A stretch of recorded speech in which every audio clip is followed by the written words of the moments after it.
Welcome to my channel Telugu wings. Friends, కొద్ది రోజులుగా ఒక న్యూస్ అయితే మనకు పేపర్లో సర్క్యులేట్ అవ్వడం జరుగుతుంది. అదేంటంటే మళ్ళీ ఉద్యోగాల జాతర, 20,000కు పైగా ఉద్యోగ ఖాళీలు అని చెప్పేసి మనకి ఇక్కడ కనబడడం జరుగుతుంది.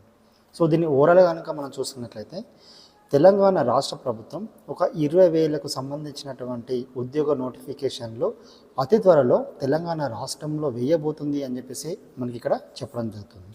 సో ఇందులో రోస్టర్ ప్రకారంగానే ఈ ఉద్యోగ నోటిఫికేషన్ను వేస్తారని తెలుస్తుంది. సో దానికోసం అని చెప్పేసి ఎస్సీ రిజర్వేషన్ వచ్చేసి మనకి ఇక్కడ వర్గీకరణ వల్ల కొంచెం లేట్ అయింది. ఇప్పుడు ఆ ప్రాబ్లం కూడా క్లియర్గా మనకు వర్గీకరణ చట్టం వచ్చింది కాబట్టి ఇక నోటిఫికేషన్లు వస్తాయి అని చెప్పేసి మనకి ఇక్కడ చెప్పడం జరుగుతుంది. సో ఇందులో కనుక మనం చూసుకున్నట్లయితే ఇందులో మనకు డిఫరెంట్ టైప్స్ ఆఫ్ ఉద్యోగాల నోటిఫికేషన్ అయితే ఉన్నాయి. అందులో అంగన్వాడీ ఉద్యోగాలు కావచ్చు, ఆర్టీసీ ఉద్యోగాలు కావచ్చు, పోలీస్ కానిస్టేబుల్ ఎస్ఐ ఉద్యోగాలు కావచ్చు, బీట్ ఆఫీసర్స్, గురుకులాల్లో పోస్టులు, బ్యాక్లాగ్ పోస్టులు కావచ్చు, అలాగే డిగ్రీ లెక్చరర్స్, లైబ్రరీ పోస్టులు కావచ్చు. వీటితో పాటు సింగరేణి కాలరీస్ కంపెనీ లిమిటెడ్కి సంబంధించినటువంటి ఎక్స్టర్నల్ నోటిఫికేషన్లు కూడా మనకి ఇక్కడ రాబోతున్నాయి. సో ఈ న్యూస్ మనకు చాలా రోజుల క్రితం వచ్చింది, బట్ ఇప్పుడు మళ్ళీ ఈ న్యూస్ అయితే ఇక్కడ సర్క్యులేట్ అయితే అవ్వడం జరుగుతుంది. అంటే ఎస్పెషల్లీ మనం ఒకసారి సింగరేణి పాయింట్ ఆఫ్ వ్యూలో కనుక చూసుకున్నట్లయితే ఇక్కడ ఎస్సీఎల్ సింగరేణి కాలరీస్ కంపెనీ లిమిటెడ్కి సంబంధించి మనకు అతి త్వరలో ఎక్స్టర్నల్ పోస్టులు అయితే రాబోతున్నాయి. సో ఈ ఎక్స్టర్నల్ పోస్టులు కొంచెం భారీగానే రాబోతున్నాయి అని చెప్పేసి మనకి ఇక్కడ ఉన్నటువంటి సమాచారం. సో ఎక్స్టర్నల్ పోస్టులు చాలా ఉంటాయి.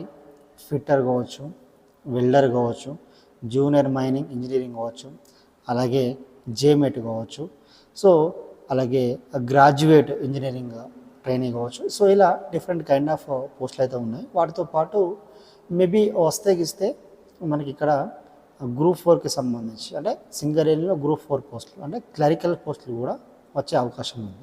బట్ ఇప్పుడే దాని గురించి క్లారిటీగా అయితే మనం ఏం చెప్పలేము, బట్ వచ్చే అవకాశం ఉంది. వాటికి సంబంధించినటువంటి అఫీషియల్ ఇన్ఫర్మేషన్ కూడా నేను కొద్ది రోజుల తర్వాత వాటికి సంబంధించినటువంటి న్యూస్ నేను తీసేసుకొని వాటికి సంబంధించినటువంటి డీటెయిల్స్ నేను తీసేసుకొని మన ఛానల్లో అయితే వెరీ ఫాస్ట్గా నేను వీడియో అయితే చేస్తాను. సో ఇలా తెలంగాణ రాష్ట్రంలో మనకు కంపల్సరీ ఉద్యోగ నోటిఫికేషన్లు రాబోతున్నాయి అని చెప్పేసి మనకి అది కనబడడం జరుగుతుంది. త్వరలో ఇక్కడ స్థానిక సంస్థల ఎన్నికలు కూడా ఉన్నాయి కాబట్టి ఆ పాయింట్ ఆఫ్ వ్యూ కూడా మనకు ప్రభుత్వం వచ్చేసి ఉద్యోగ నోటిఫికేషన్ అయితే వేస్తుంది. సో ఎవరైతే ఆస్పిరెంట్స్ ఉన్నారో ఎస్పెషల్లీ సింగరేణి నోటిఫికేషన్ సంబంధించినటువంటి ఆస్పిరెంట్స్ ఉన్నారో సో మీరు మీ ప్రిపరేషన్ని కంటిన్యూ చేయండి, ఎక్కడ కూడా ఆపకండి. నోటిఫికేషన్ వస్తాయి కొంచెం అటు ఇటుగా, అంటే మనకు అఫీషియల్ కూడా మనకు ఇక్కడ కనబడుతుంది కాబట్టి సో మీరు మీ ప్రిపరేషన్ని కంటిన్యూ చేస్తూ మీ ప్రిపరేషన్ని ఆపకుండా మళ్ళీ ఒకసారి కామన్ సిలబస్ ఉన్నాయి మాత్రం చదవండి. ఈ కామన్ సిలబస్ చదవడం వల్ల ఒక సింగరేణి ఎగ్జామ్స్కే కాకుండా సో మిగతా ఎగ్జామ్స్ కూడా మనం చదవచ్చు. సో కామన్ సిలబస్ వచ్చేసి జిఎస్ ఉంటుంది, జనరల్ స్టడీస్ అని చెప్పేసి. సో అవి మీరు చదవడం వల్ల ఫస్టే తెలంగాణ మూమెంట్ కావచ్చు, తెలంగాణ హిస్టరీ కావచ్చు, కల్చర్, ఇవన్నీ కొన్ని కామన్ ఉంటాయి. అవి మీరు చదవడం వల్ల సింగరేణి ఎగ్జామ్స్తో పాటు మనకు మిగతా ఎగ్జామ్స్ కూడా ఇక్కడ రాయొచ్చు. So thanks for watching this video.